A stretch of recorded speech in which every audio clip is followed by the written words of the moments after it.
Boa noite. Hoje, dia 4 de junho de 2025. Muito bem, nós estávamos na semana passada. Primeiro, nós vimos um texto sobre a pureza de coração. Pronto. Então, nós primeiro vimos um texto sobre a pureza de coração, tá? E em seguida, nós começamos um texto do Goldsmith que chamava Viver sob a Graça. Pronto. Então, viver sob a graça. Mas esse texto aqui, é um texto bastante maduro dele, não fala de viver sobre a graça como quem busca efeitos. Uma vida harmoniosa, mais dinheiro no bolso, mais saúde, mais comida no prato. Não. Ele diz que a viver sob a graça é estar liberado da lei do karma e que isso vem através de um ato de arrependimento. Engraçado como os temas coincidem numa mesma semana. Essa semana eu falei muito de arrependimento, né? E expliquei que arrependimento não é remorso. Boa noite, TT. Pronto? Boa noite. Pronto. Então, arrependimento é ato de consciência, não é remorso, não é culpa, não é corpo de dor, né? E o Goldsmith está dizendo que a gente vive pela graça quando nós estamos libertos do karma.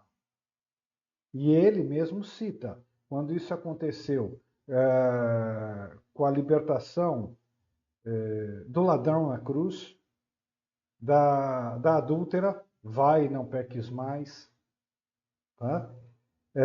Do paralítico, paciência, filho.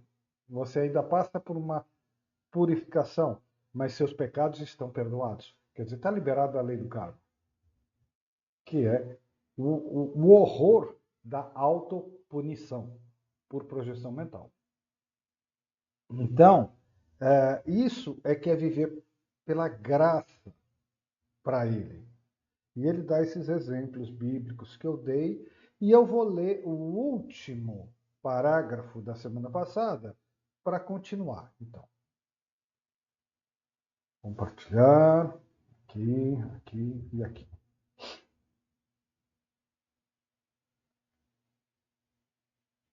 Estar sob a graça não significa que não estamos cientes dos pecados que estão sendo cometidos no mundo.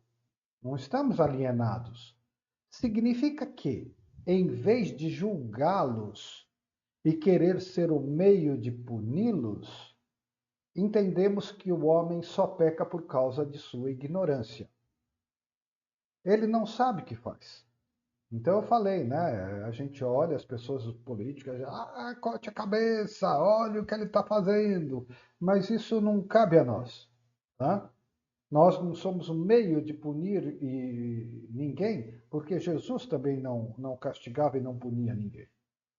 E nós temos que entender que o homem peca por causa da sua ignorância, ele não sabe o que faz. Ele peca por causa da sua ignorância e é profundamente infeliz. Então ele continua dizendo: 70 vezes 7, portanto, podemos dizer dentro de nós mesmos, para toda forma de mal que contemplamos, nem eu te condeno. No que me diz respeito, teus pecados estão perdoados. Dessa forma, estamos nos mantendo sob a graça. Então, a graça é estar liberto do pecado, do erro. Não é ter mais dinheiro, mais comida. E quando ele diz assim, nem eu te condeno, no que me diz respeito, teus pecados estão perdoados, aí eu contei a história de julgamento de um serial killer, que todo mundo dizia, você é isso, você é aquilo. Na hora que levantou o senhor, falou, olha, de acordo com tudo que eu acredito, no que me diz, igual o Goldsmith, no que me diz respeito, nem eu te condeno, teus pecados estão perdoados. E o cara começou a chorar. Tá? Foi aí que a gente parou. Agora eu prossigo. O Goldsmith, eu vi 1000 vezes na prática que os pecados, mesmo os pecados cometidos, não eram punidos, uma vez que a verdade da vida, sob a graça, chegava a um indivíduo. Vou repetir e explicar. Eu vi 1000 vezes na prática que os pecados, mesmo os pecados cometidos, não eram punidos, uma vez que a verdade da vida sob a graça chegava a um indivíduo. Bem, nem precisava chegar ao indivíduo a vida sob a graça. Quando eu era jovem, eu cometi alguns erros graves. E mesmo não estando sob a graça, nem tendo o conhecimento que eu tenho hoje, eu não fui punido. Então eu me pergunto hoje, com que direito, então, eu exijo que fulano ou ciclano seja punido, se eu não fui? É uma pergunta interessante, tá? E outra coisa é que ele diz assim: os pecados, mesmo pecados graves, não eram punidos, uma vez que a verdade da vida sob a graça chegava ao indivíduo. Bom, não foi meu caso. Eu não estava iluminado e a verdade da vida não tinha chegado a mim. Mesmo assim, eu não fui punido. Agora, se a verdade da vida sob a graça chega para a pessoa, ela não é punida pelos erros. Ora, isso quem explica melhor é o Evangelho, eu já falei muitas vezes aqui. O filho pródigo, quando volta para casa, o pai não pergunta se ele roubou ou até mesmo se ele matou, pecados graves dos 10 mandamentos. Ele não pergunta isso. Por quê?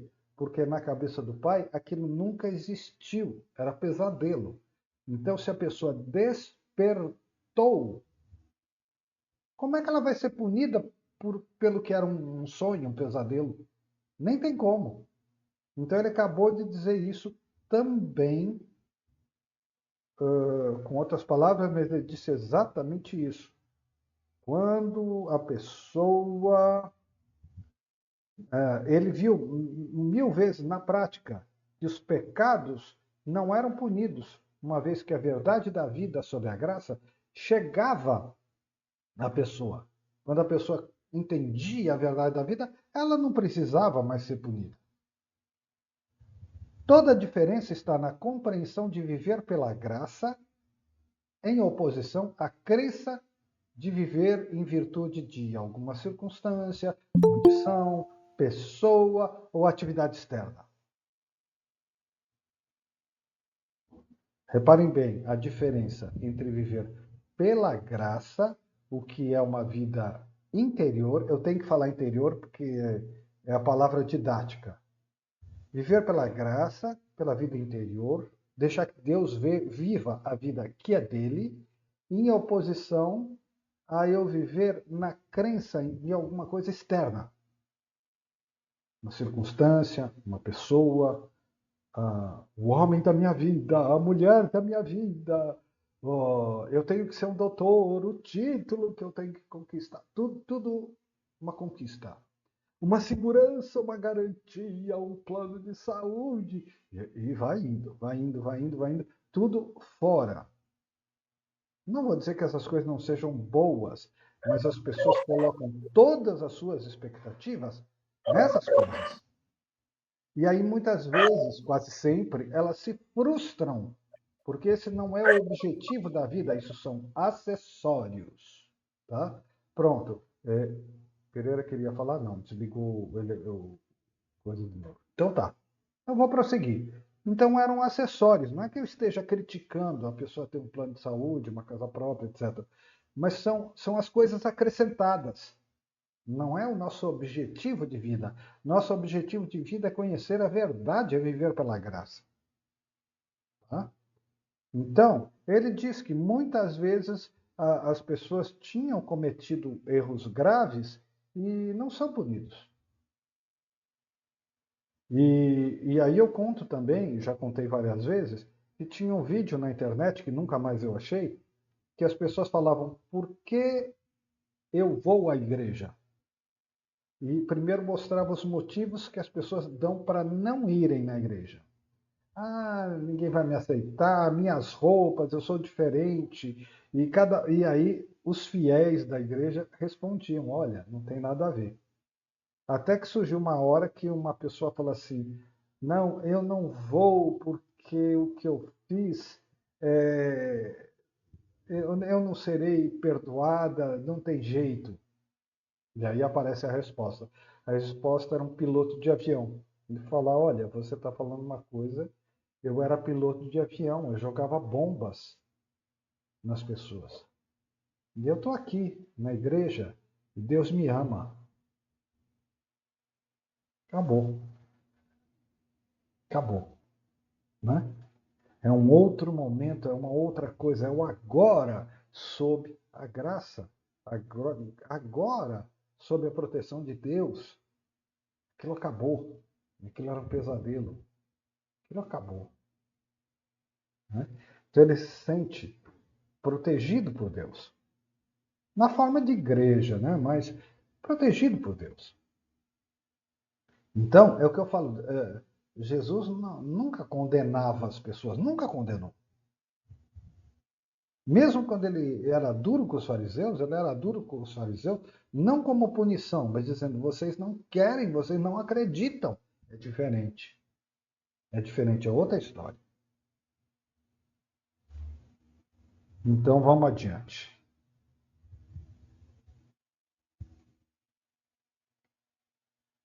Então, ele diz que então muitas vezes ele viu que as pessoas, mesmo tendo cometido pecados graves, elas não eram punidas, porque chegaram a compreender a verdade da vida. Então ele diz: toda a diferença está entre você entender a verdade da vida, da graça, em oposição a viver em virtude de circunstâncias, pessoas, o amor da sua vida, o título, as posses, os bens materiais, tudo. O homem cujo ser está em Cristo é o homem que vive com consciência espiritual, em vez de viver a partir de uma pessoa, lugar, coisas, circunstâncias ou condições no mundo exterior. Tudo fora, tudo uma hipnose. Mas não, ele vive na consciência espiritual, no ser do Cristo que ele é. Então aí ele fala aqui, toda vez que o Joel Goldsmith, o texto aparece em itálico, são estados elevados de consciência.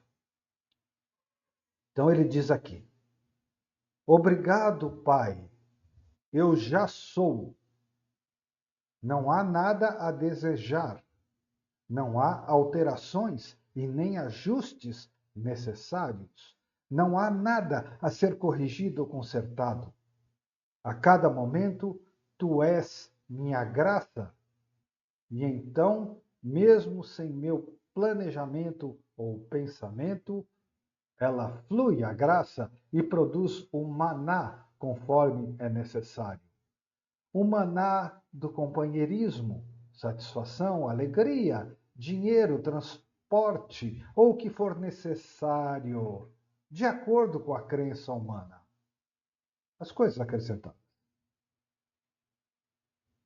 Cada um anula o poder do karma, da lei de como semear, assim colherá, no momento em que para de semear e no momento em que começa a ter o seu ser em Cristo.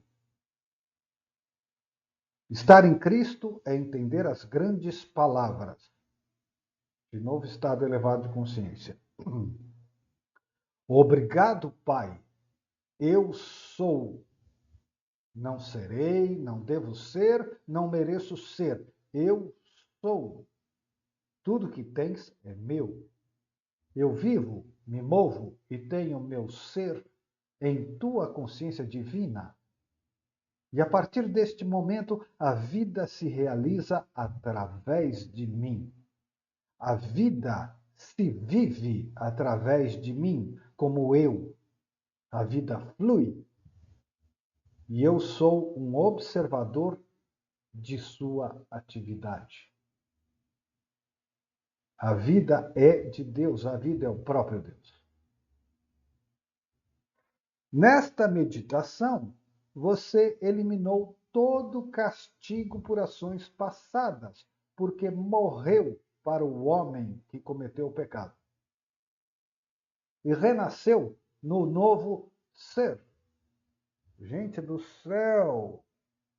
Mas essa é a missão do Cristo, revelar que nós somos o ressuscitado. Eu sempre falo, a missão do Cristo não foi incompleta para um dia ser realizada como a ressurreição. Nós fomos ressuscitados.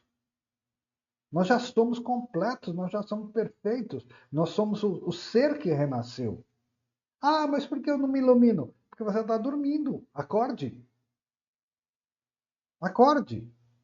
É fácil falar, difícil fazer. Eu não acordei totalmente, mas eu tenho lampejos que eu percebo o que é ser acordado. Então eu acredito. E o Cristo oferece um caminho da fé. Venha pela fé, crê nisto, crês nisso, venha pela fé. Então, ele diz, né? O homem que cometeu o pecado morreu, renasce no novo ser. E o Taniguchi diz: o homem enfermo não sou eu não sou o eu fenomênico. Semelhante, né? Tudo bem? Então, ele está dizendo isso. Né? O homem que cometeu o pecado morreu. Aquilo era sonho. Era o filho pródigo conhecendo o mundo. Era sonho, era pesadelo. Aquilo acabou, aquilo morreu. Renasceu no novo ser, no agora. Mas é preciso abrir o coração e viver plenamente esse agora. Tá? Pronto, pode falar, Rubens. Boa noite a todos. Eu acho que além de a gente viver agora, fazer esse exercício que é viver no agora, a gente tem que colocar uma coisa séria na nossa vida, que não é fácil, mas a gente pode treinar isso e se torna mais fácil, que é não julgar, porque nós estamos sempre fazendo julgamento. Nós fazemos julgamento, eu falo por mim, então não sei como é a Sim. experiência de vocês, mas eu posso falar a minha experiência. Então a gente faz julgamento no trabalho onde eu estou, eu sempre tenho que fazer julgar as pessoas, porque no meu trabalho eu tenho que corrigir erros que as pessoas fazem. Então, eu sempre julgando problemas que as pessoas trazem, eu tenho que resolver esse monte de problemas. E esses problemas vêm de ações que a gente vai fazer um julgamento, seja um julgamento por culpa, negligência, imprudência da pessoa, ou etc.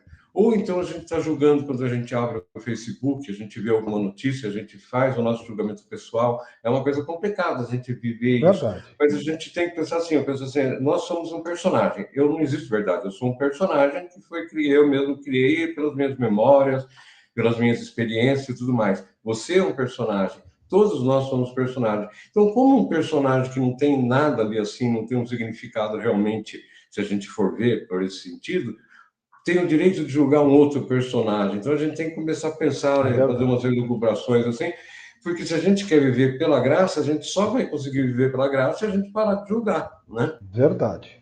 Verdade. E isso foi muito focalizado já no começo do texto da semana passada, na primeira metade. Né? E isso é pura verdade. Por exemplo, você está no trabalho, aparecem muitos erros. Você é obrigado a usar o discernimento. É obrigado. Mas é muito difícil dizer onde acaba o discernimento e onde começa o julgamento. Julgamento, no sentido que você disse, é condenação. Né? Não é discernimento, é condenação. Então, o erro está ali. Mas a gente não focaliza o erro, a gente fala, é fulano que fez isso, pessoa estúpida, idiota, etc. Não, ela é muito mais do que isso. Então a gente faz isso o tempo todo e se atrapalha muito. Então, essa questão foi mais bem encadeada na semana passada, porque a gente entrou nesse texto saindo do texto Pureza de Coração, né, onde a gente tinha falado bastante sobre isso. E aí, hoje, nesse resuminho, eu retornei, que é fundamental. É fundamental, fundamental. Então, ainda hoje eu repeti, né, o caso do serial killer, que os parentes das vítimas criticavam ele. Você é um monstro, você é isso. E ele olhando com um ar cínico. Até a hora que levantou um senhor idoso e falou assim: olha, eu não vou trair tudo que eu acreditei na minha vida. Então, no que me diz respeito, nem eu te condeno. Por mim você está perdoado. E o cara começou a chorar. Difícil chegar no nível que esse senhor chegou. Fica a lição, né? Não é fácil. Realmente não é fácil. Tá bom, Marcelo quer falar também. Pode falar. Retirou a mãozinha? Pode falar. Ah, não.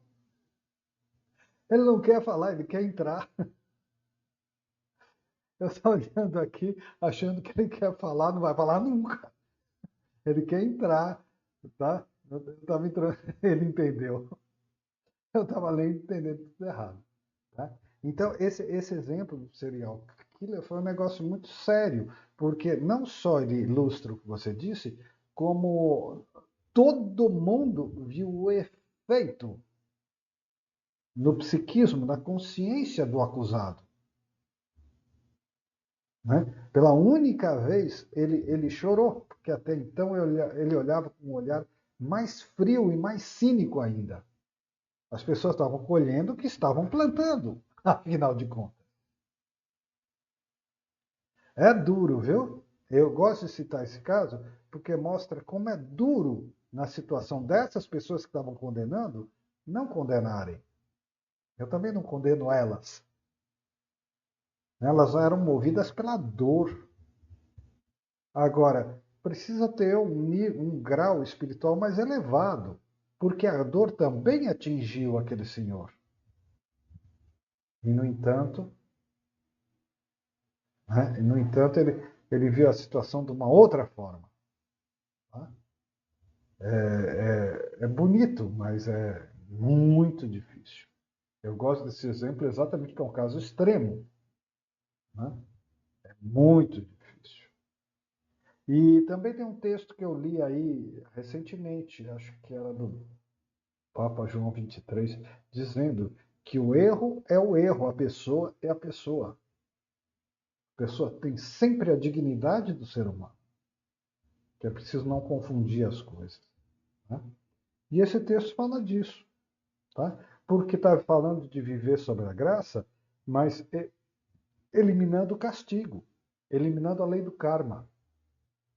Então, essa é uma colocação central no que está sendo colocado aqui.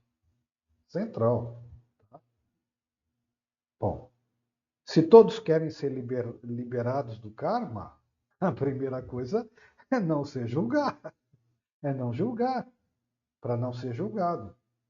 Com a mesma medida em que julgardes, sereis julgados. Tem isso, né? Então, vamos lá. Bom, ele termina o texto.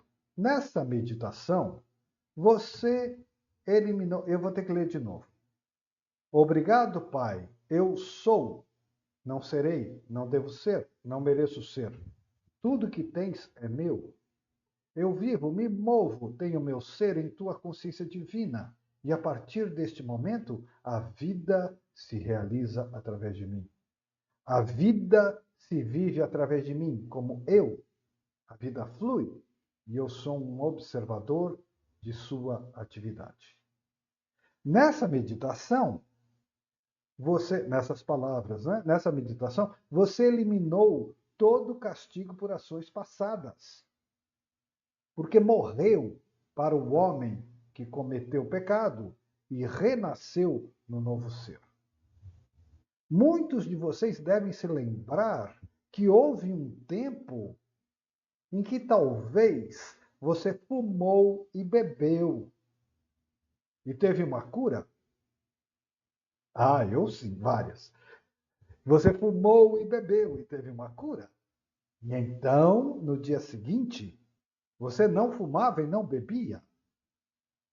E você não era a mesma pessoa. Se você olhasse no espelho, você era a mesma pessoa.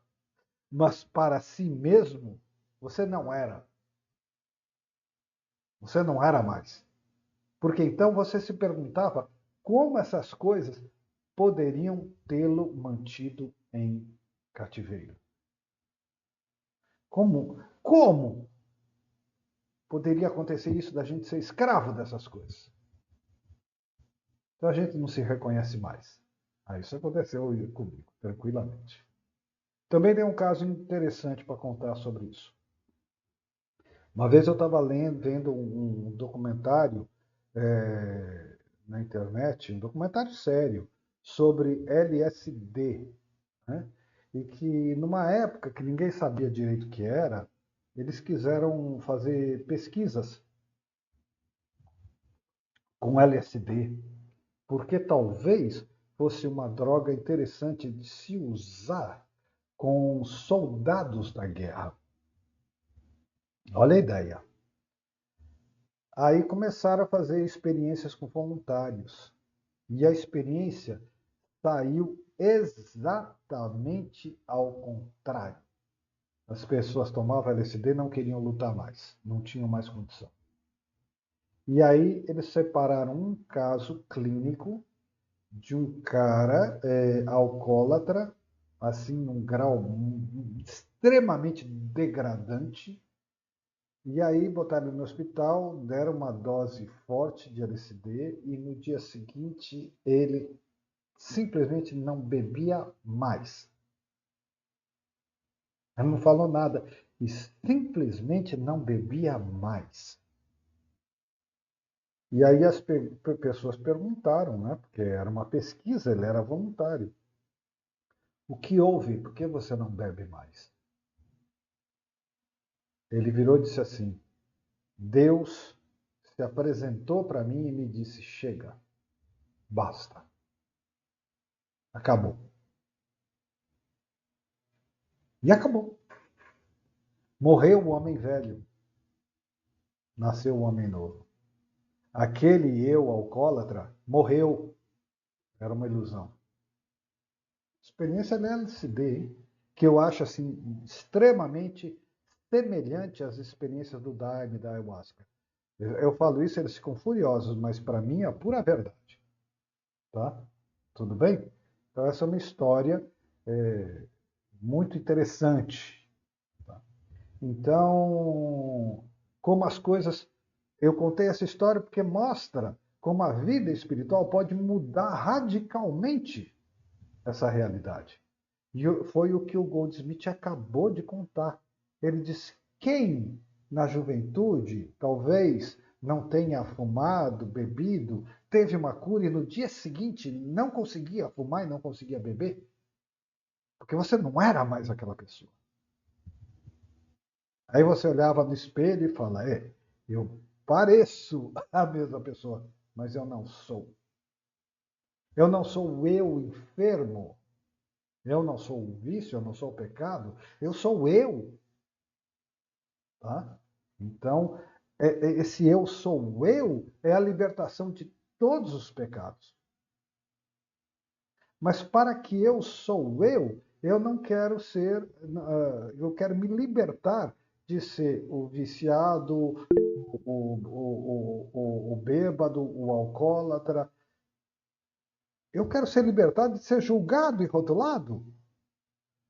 Então eu não posso julgar e rotular o outro. Aí vem o Rubens e tem toda a razão. Tá? Marcelo está dizendo aqui que aconteceu com ele a mesma coisa com bebida alcoólica. Com minhas experiências com Daime, entre outras experiências. Pois bem, eu vou te contar exatamente a mesma coisa. Nunca fui alcoólatra. Nunca.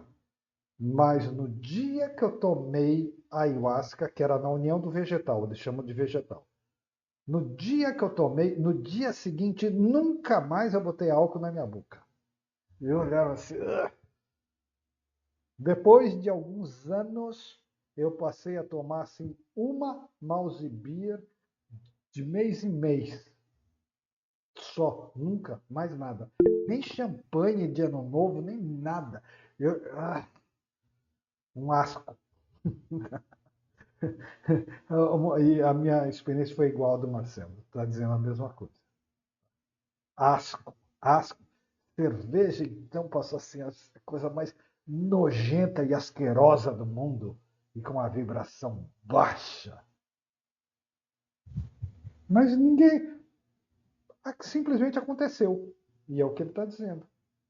Acontece. Né? O Goldsmith está dizendo, acontece. Você deve se lembrar, talvez na sua infância, na sua juventude, você fumou, de repente você teve uma cura, no dia seguinte você não fumava nem bebia. Mas não houve nenhuma. Simplesmente aconteceu. E aí você olhava no espelho e dizia: bom, eu pareço, mas eu não sou isso. Assim como o alcoólatra no hospital com LSD também falou: olha, Deus veio e me disse: chega. E hoje eu digo: não sou mais isso. Efetivo, o cara nunca mais bebeu. Hã? Então, tá aí o caso. Né? Bem, vamos adiante. Esse é do livro Buscai Antes o Reino de Deus, do Goldsmith.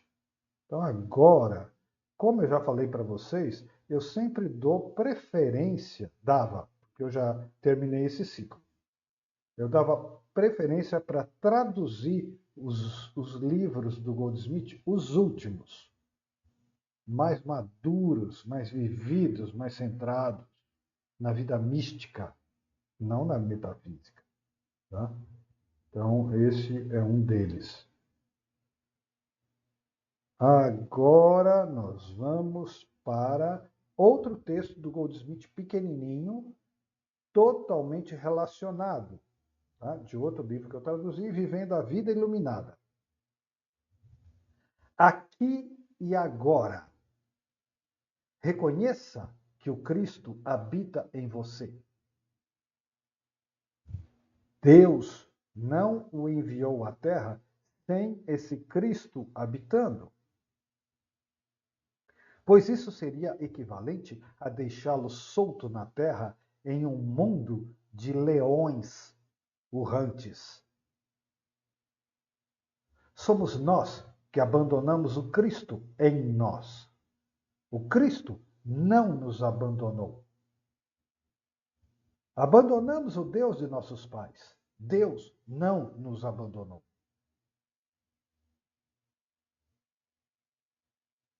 Eventualmente, o Deus de nossos pais pode ser um conceito, nós podemos rejeitá-lo, mas Deus, a verdade, Deus verdadeiro, nunca nos abandonou. Então, aqui e agora, reconheça que o Cristo habita em você. Uma pequena ressalva. Claro, ele vai dizer depois: eu sou o Cristo.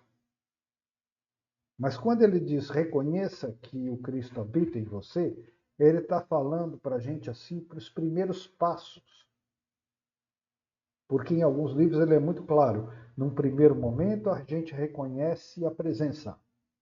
Num segundo momento nós entramos em comunhão. Sou eu e Deus, ou eu e o Cristo. E num terceiro estágio, união consciente com Deus. Há apenas Deus. Então são estágios. E eu não acho que acontece assim, primeiro a fase 1, depois a fase 2, depois a fase 3. Eu acho que a gente vive na fase 1, de vez em quando tem os estalinhos da fase 2, de vez em quando tem os estalinhos da fase 3. Não é uma coisa linear. Tá? Mas, às vezes, didaticamente, a gente fala, né, como se Deus fosse outro. Então ele fala, Deus habita em você. Não, você é esse Cristo. Mas no primeiro momento eu tenho que dizer para você, olha, aceite que Cristo está em você. Mais tarde você vai entender que Cristo é em você. Mais tarde. Porque agora você vai confundir tudo e vai dizer que o ego é o Cristo. E o ego não é o Cristo. Então ele fala de uma maneira didática. O Cristo habita em você. Né? Para que antes da hora o ego não saia na frente gritando: eu sou Deus, eu sou Deus. mas o ego não é Deus. Então ele diz: aqui e agora reconheça que Cristo habita em você. Primeiro passo, para depois a gente falar em união consciente. Tá? Agora, arrependimento, caminho do retorno. Portanto, ainda continuamos nesse tema. Arrependimento, o caminho do retorno. Repito, arrependimento é tomada de consciência, não é remorso. Arrependimento é o caminho do retorno. Nunca é o eu sou, Deus, que se afasta, que lhe abandona. Nunca Deus me abandona. Não há pecado que você possa cometer, olha como o tema é o mesmo. Não há pecado que você possa cometer, seja profundo ou encarnado o suficiente, que obrigue Deus, o eu sou, a abandoná-lo. Ele não abandona, porque para ele isso é um pesadelo, não é a verdade. Os pecados que você comete obrigam você a abandonar Deus. Porque você, com seus pecados, não pode encará-lo. Uma vez que você saiba disso, você o enfrentará novamente com sincero arrependimento. Porque as Escrituras revelam que o caminho de retorno à sua unidade consciente com Deus dá-se através do arrependimento. O arrependimento é a chave para o retorno para a casa do Pai. Olhe para o Mestre dentro de você e diga: perdoe-me. Reconheça o erro, seja por palavras faladas ou apenas através dos olhos. Deixe o Mestre saber que você está pronto para ser levado de volta para o céu. Então você descobrirá que é novamente um com o Pai. Embora seus pecados tenham sido encarnados, eles serão brancos como a neve. No momento em que você fecha seus olhos e olhando para dentro, diz: Pai, perdoa-me. Eu não sabia o que eu estava fazendo.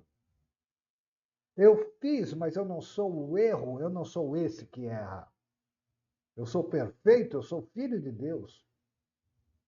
Mas para isso eu preciso me arrepender, tomar consciência do que foi feito no passado, para me libertar, para não fazer mais. Eu não sou aquilo.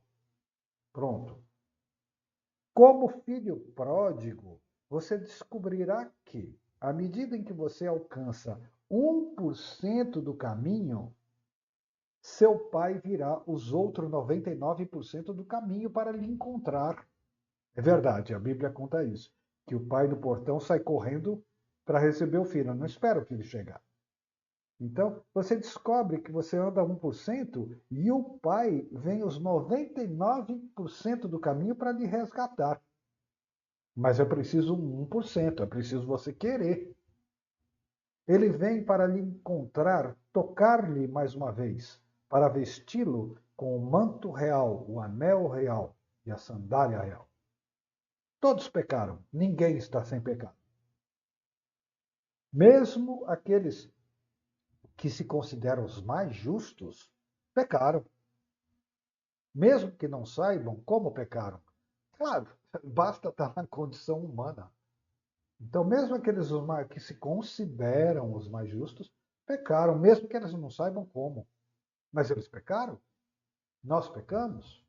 Talvez agora mesmo estejamos pecando? É, que nem diz o Rubem, julgando, né?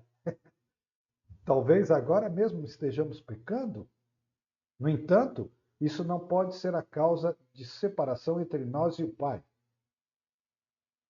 Porque se pecamos 70 vezes 7, ainda podemos olhar para cima e dizer: Pai, me perdoa, eu não sabia o que estava fazendo. E Ele nos perdoa muito mais do que 70 vezes 7.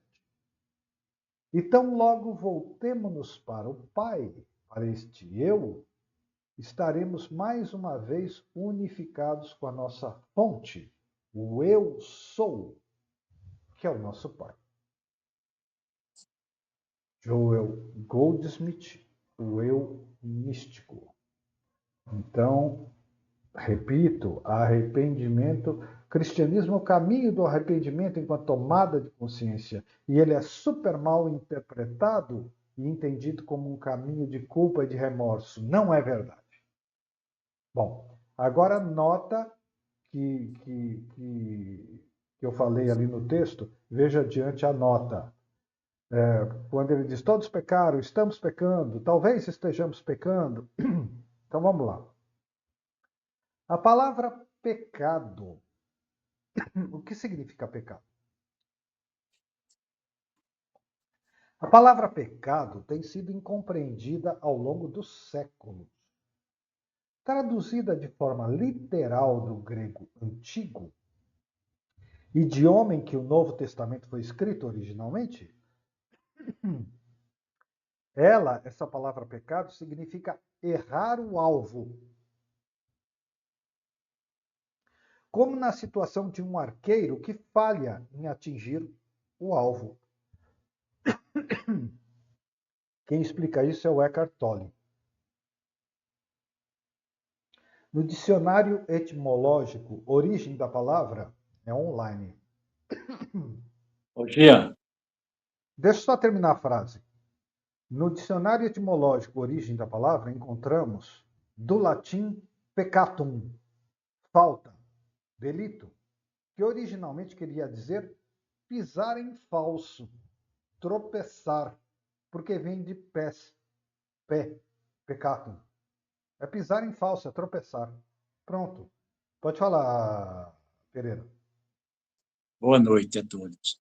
Olha, eu acompanhando essa leitura e vindo uma contradição na minha mente, com as frases de Jesus. Sim, As minhas palavras não passarão sim. e não sairá daí sem pagar centil por centil. Isso não é Ah, uma contradição. não. O Taniguchi diz: às vezes estamos falando da imagem verdadeira, às vezes estamos falando do mundo fenomênico. É preciso não confundir. Ele fala desse jeito, uma frase só, tá? Então, quando ele diz que as palavras não passarão, é porque a verdade não passará. Quando ele diz que aquele que não fizer, que não cumpre as coisas, pagará até o último centavo, é porque essa pessoa não foi liberada da lei do karma, que é o que nós estudamos hoje. Não foi liberada para viver sob a lei da graça, porque ainda semeia e colhe o que plantou.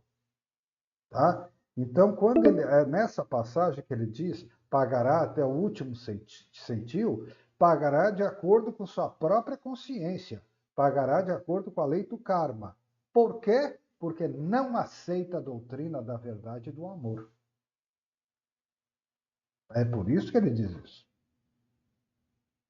Deus é amor, Deus é perdão. Você não quer Deus, então você vai pagar até o último centavo.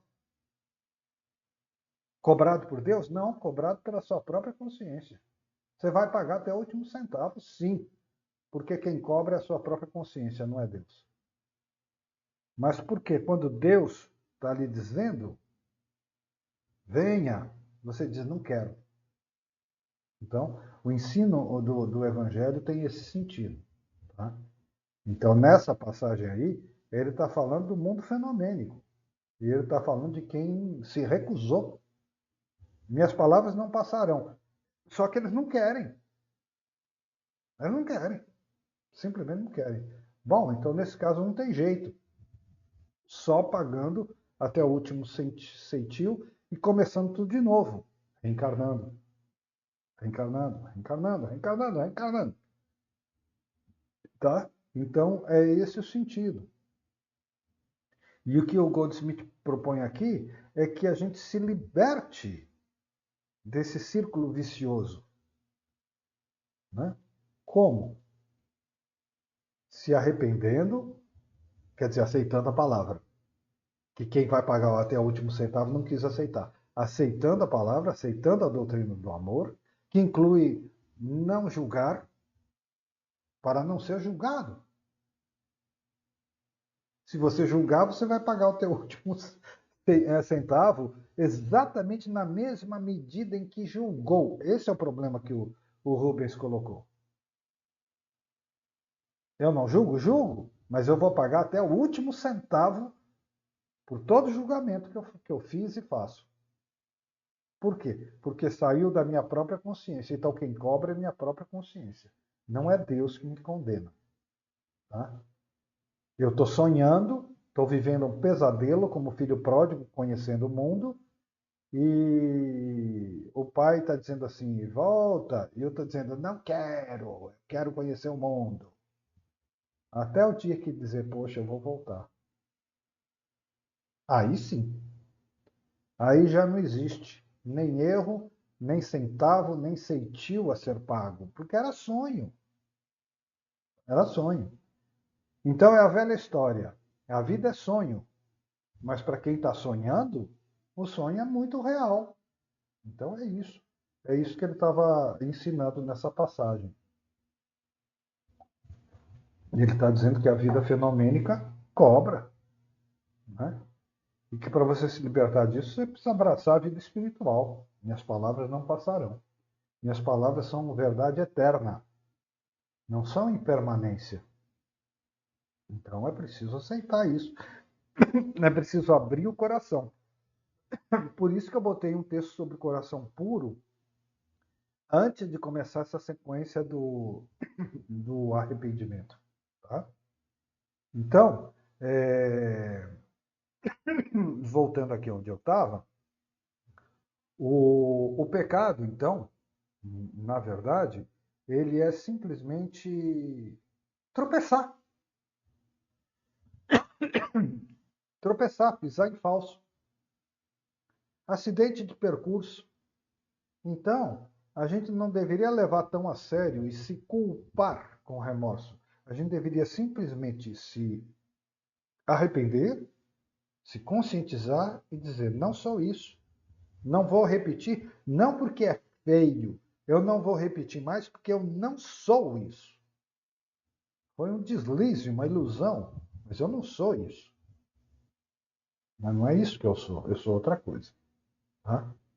É diferente de você dizer, não vou fazer mais porque é muito feio, eu vou ser condenado, eu vou castigado. Não resolve nada. Eu não vou fazer mais porque eu não sou isso. Não sei o que me deu, que nessa hora eu devia estar tão cego, né? Mas eu não sou isso. Então, vamos lá, mais um pouquinho. Não sei se vai dar tempo, mas vamos lá. Seja paciente. É o que eu falei, a gente tem que ser um pouco paciente conosco mesmos, com os nossos erros. A gente não julgar com tanto rigor. Né? Também falei muito isso essa semana, e aí vem um texto com esse título: Seja paciente consigo mesmo. Quando o sentimento de separação vier, né? Seja um pouco paciente consigo mesmo. Deus vai podar o galho da videira para dar mais frutos. Deus vai queimar o joio na hora certa para guardar o trigo. Então, seja paciente consigo mesmo quando o sentimento de separação vier. Nos primeiros anos de comunhão, a presença nem sempre está presente. E é preciso aprender a meditar e a ser paciente. Se não vier em 5 ou 10 minutos e você tiver outra coisa para fazer, vá e faça. Não fique preocupado ou desapontado. Volte, porém, na primeira oportunidade e tente novamente. Se você tiver meia hora em outro horário e a consciência não vier imediatamente, espere e seja paciente. Não necessariamente com os olhos fechados por toda meia hora. né? Em posição de lótus, mas medite por 3 ou 4 minutos. Em seguida, abre os olhos, sente-se em silêncio por um tempo, medite novamente, abra os olhos, até mesmo pegue um livro e leia algo que mantenha o pensamento no nível espiritual. Deixe passar meia hora, 1 hora lendo, meditando, às vezes até tirando uma soneca, e comece tudo de novo. Se ainda não vier, aprenda a não se decepcionar. Tente novamente à noite, experimente no dia seguinte. Se passarem 3 dias ou 5 dias, aprenda a ser paciente. Tente não ter o sentimento, oh Deus, você me abandonou? Não, não, não. Mantenha uma confiança absoluta de que Deus está presente. Talvez não haja nenhuma ocasião particular para qualquer experiência de comunhão no momento. Talvez não seja necessário. Então, no devido tempo, ele retorna novamente. Ele está falando aqui para os iniciantes que vão praticar a meditação que ele propõe. Mas eu, assim, com toda sinceridade, eu tenho uma visão diferente do que ele está colocando aqui. Mas ele está falando para iniciantes. Tá? Primeiro, eu não me preocupo em sentar e meditar nem meia hora, nem 3 e 4 minutos. Eu me preocupo com a meditação, como explica o Eckhart Tolle. Um estado de consciência, de ser, de viver. Né? Tomando banho, lavando louça, dirigindo carro, mas que eu chamo de reconhecer Deus em todas as coisas. Então, primeiro, a minha concepção de meditação é mais essa. Mas ele está explicando para os iniciantes como meditar. 3 minutos, 4 minutos, repita, insista, eleve o pensamento, pensamentos nobres. Tá, tudo bem. Aí a presença não veio. Eu penso diferente. A presença não vem. Eu penso assim, a presença não vem. Eu não tenho que sentir a presença. Eu sou a presença no sentido de que Deus é vida. Deus é o Deus da vida, Deus é vida, Deus é a vida que eu sou. Se eu estou vivo, Deus está absolutamente presente. Ele é onipresente. Então eu não tenho que me preocupar com isso. Eu só tenho que me entregar devocionalmente a Deus, porque eu amo Deus. Então eu me entrego. Acabou. Porque Deus é onipresente. Deus não vai na esquina. Ó, eu volto daqui a pouco. Eu vou tomar um café, eu volto daqui a pouco. Deus é onipresente. Deus é o Deus da vida. Eu estou vivo. É a maior prova da presença de Deus é eu estar vivo. Então, que preocupação é essa de que eu tenho que sentir a presença? Isso que se chama vida que eu sou é a presença. Então, eu, com toda modéstia, não quero ser maior do que o texto, mas eu não tenho esse tipo de preocupação. Não tenho. A minha preocupação é outra. Eu acho que eu tenho que me entregar devocionalmente a Deus. A minha dificuldade é o quão sincero eu consigo ser nessa entrega. O quanto eu consigo me desapegar desse euzinho, desse personagem, como chama o Rubens. E fazer dessa entrega uma entrega realmente amorosa. Né? Porque às vezes o ego duvida. Será que eu amo Deus mesmo? Será que não é só um discurso? Então, essa é a minha dificuldade. Que seja uma entrega sincera, que seja uma entrega de coração puro. Voltamos à questão. Então, para mim, essa é a questão. Não é a questão de saber se Deus vai se mostrar na presença ou não. Então, quando eu comecei a dar as aulas, as pessoas pediram para que eu contasse a minha história. E aí eu gravei um vídeo e a minha história era uma história assim de quem sempre procurou uma vida mística, mas uma história de vários desencontros e a coisa andando. E as pessoas amaram o meu relato? Porque pela primeira vez elas estavam vendo um relato honesto. Porque as pessoas normalmente contam assim: não, eu estava jogando bola e então a presença veio e me chamou. Eu falei: caramba, as pessoas contam as coisas desse jeito. Tá? A presença veio e me chamou. É muito. Pera lá, né?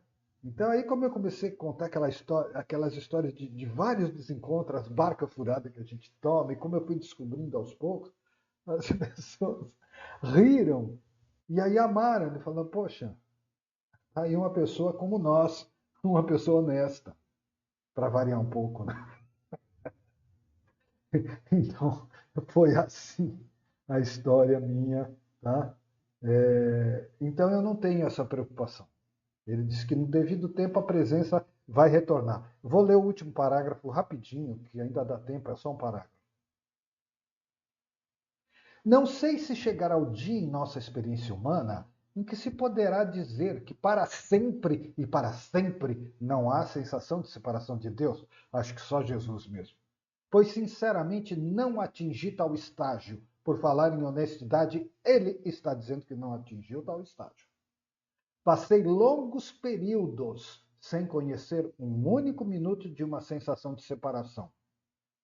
Mas, muitas vezes, tive essa sensação de separação. Não houve separação real. Deus nunca me abandonou. Eu falei: Deus não vai na esquina. Mas houve períodos em que não pude sentir essa presença e me senti miserável. Não precisava se sentir miserável. Se você está vivo, é porque Deus está absolutamente presente. Mas é a experiência dele. Outra vez, buscai antes o reino de Deus. Tá? E assim terminamos o texto. Então, resumo: ninguém se culpe demais pelos pecados. No tempo certo, Deus vai podar os galhos da videira para dar mais frutos. Tá? Ninguém se preocupe em sentir a presença. Você é a presença. Ah, mas como você é muito abstrato dizer isso? Ué, você não está vivo? Então não tem nem o que perguntar. Agradeço, agradeço. Amanhã, então, a mística ocidental, nós vamos continuar falando do Jacob Boehme, Jacob Boehme. Tá bom? Boa noite a todos. Boa noite.